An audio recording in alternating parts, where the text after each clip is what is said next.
Welcome to my channel Verma study 2020 book लाना। प्यारे बच्चों, मैं यूपी बोर्ड के छात्र छात्राओं के लिए हिंदी माध्यम से इकोनॉमिक्स का फुल सब्जेक्ट का कोर्स कराऊंगा। यदि आप फुल कोर्स करना चाहते हैं तो मेरे चैनल को सब्सक्राइब कीजिए और बेल आइकन को प्रेस करना न भूलें, ताकि जो भी वीडियो मैं अपलोड करूं उसका नोटिफिकेशन आपको सबसे पहले मिल सके। माइक्रो इकोनॉमिक्स समाप्त हो चुका है। माइक्रो इकोनॉमिक्स में चैप्टर 4 चल रहा है, 7वां वीडियो है। अगर इससे पहले का वीडियो नहीं देखे हैं आय और रोजगार के निर्धारण का, तो उसे आई बटन पर क्लिक करके देख लें। प्यारे बच्चों, आज हम लोग पढ़ेंगे निवेश गुणक तथा एमपीसी और एमपीएस के बीच में संबंध। बहुत महत्वपूर्ण क्वेश्चन है, इम्तिहान में पूछा जाता है। इससे पिछले वीडियो में मैंने बताया था कि निवेश गुणक, जिसको हम इन्वेस्टमेंट मल्टीप्लायर कहते हैं, क्या होता है। फिर भी यहाँ हम एक बार निवेश गुणक का परिचय और एमपीसी का परिचय कराऊंगा, फिर दोनों में संबंध बताऊंगा। तो प्यारे बच्चों, निवेश गुणक की परिभाषा है या अर्थ है कि निवेश में परिवर्तन करने के फलस्वरूप आय में परिवर्तन के अनुपात को निवेश गुणक कहा जाता है। गुणक का मान या मूल्य 1 और अनंत के बीच होता है।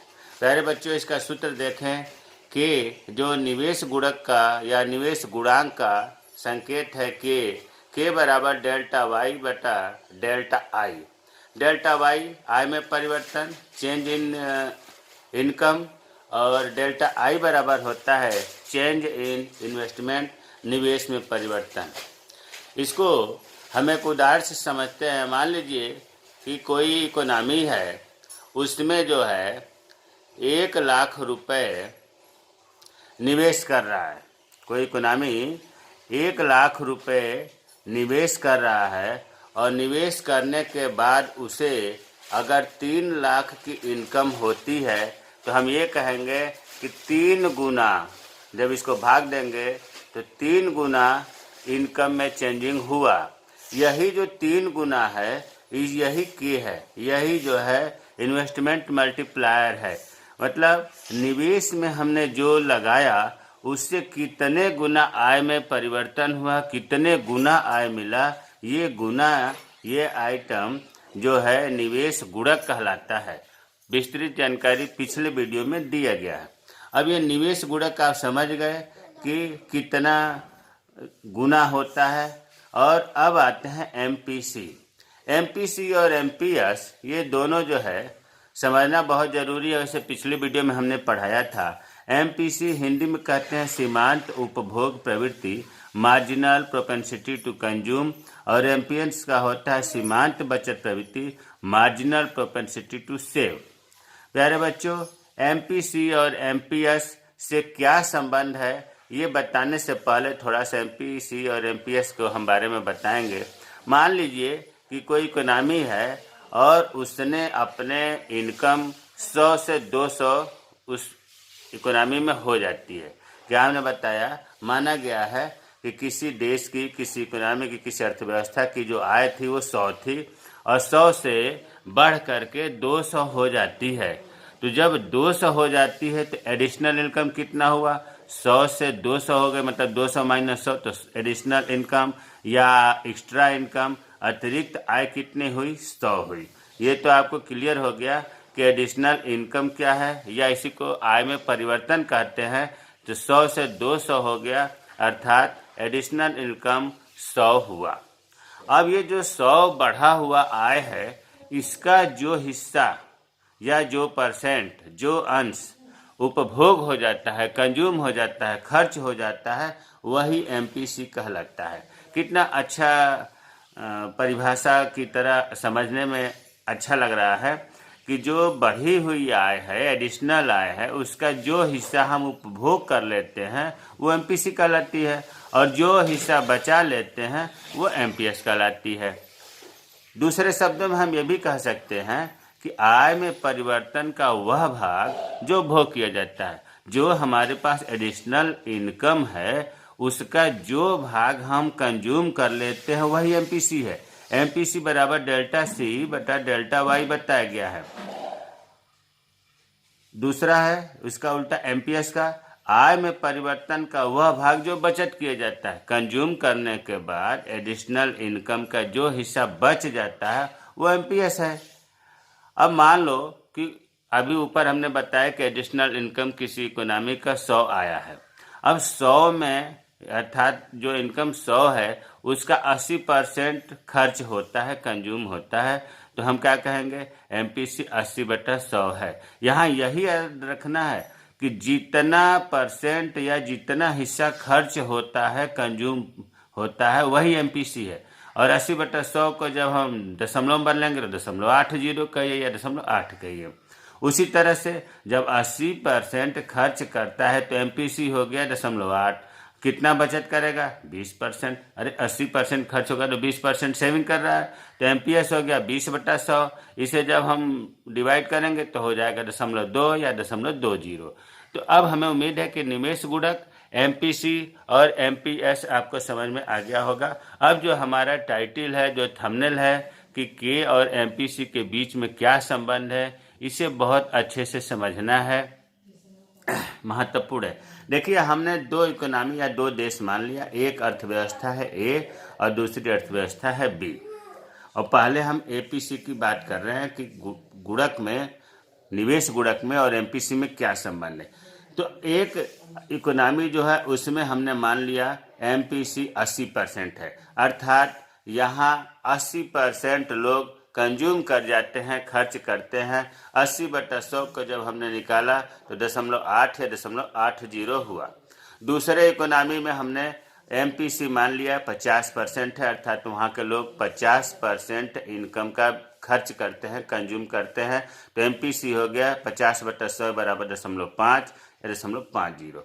अब इकोनॉमी ए में आपने देख लिया कि एमपीसी 0.80 है और के का सूत्र होता है के बराबर 1/1 माइनस एमपीसी।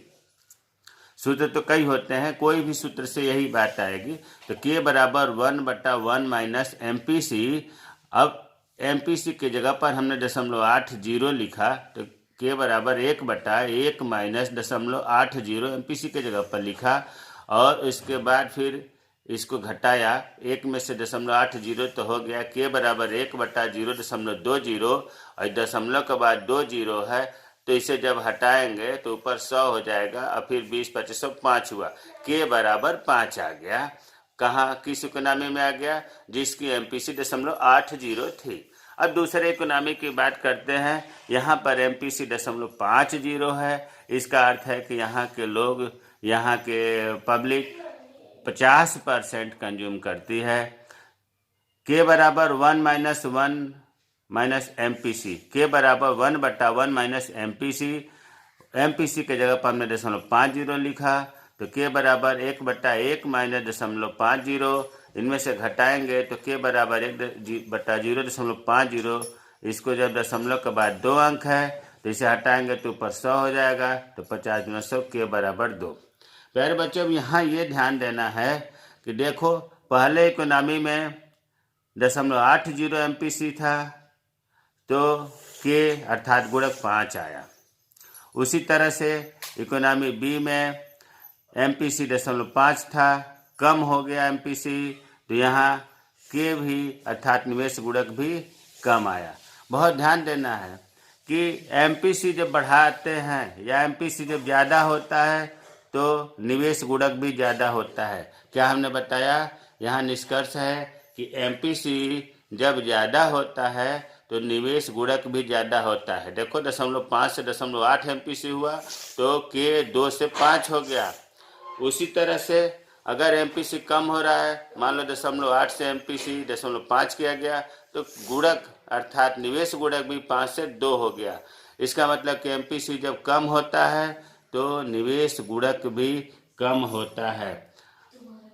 अब इससे निष्कर्ष निकला कि एमपीसी और के में क्या संबंध है। जब के और एमपीसी में ये बढ़ रहा है तो ये भी बढ़ रहा है, ये घट रहा है तो ये भी घट रहा है, तो इन दोनों में हम कहेंगे कि डायरेक्ट संबंध है। यहाँ लिखा भी है प्रत्यक्ष संबंध है, इसी को पॉजिटिव संबंध भी कहते हैं। तो इस डायग्राम से निष्कर्ष निकला कि के तथा एमपीसी के बीच में डायरेक्ट संबंध है, प्रत्यक्ष संबंध है। दूसरा एमपीसी का मूल्य अधिक होता है तो के का मूल्य अधिक होता है। एमपीसी का मूल्य कम होता है तो निवेश गुणक का भी मूल्य कम होता है। और सूत्र है के बराबर 1/1 माइनस एमपीसी। इसलिए कहा जाता है, पिछली वीडियो में मैं बताया था कि निवेश गुणक का एमपीसी से सीधा रिश्ता है, वह संबंध है। तो हमें उम्मीद है कि के और एमपीसी के संबंध समझ में आ गया होगा।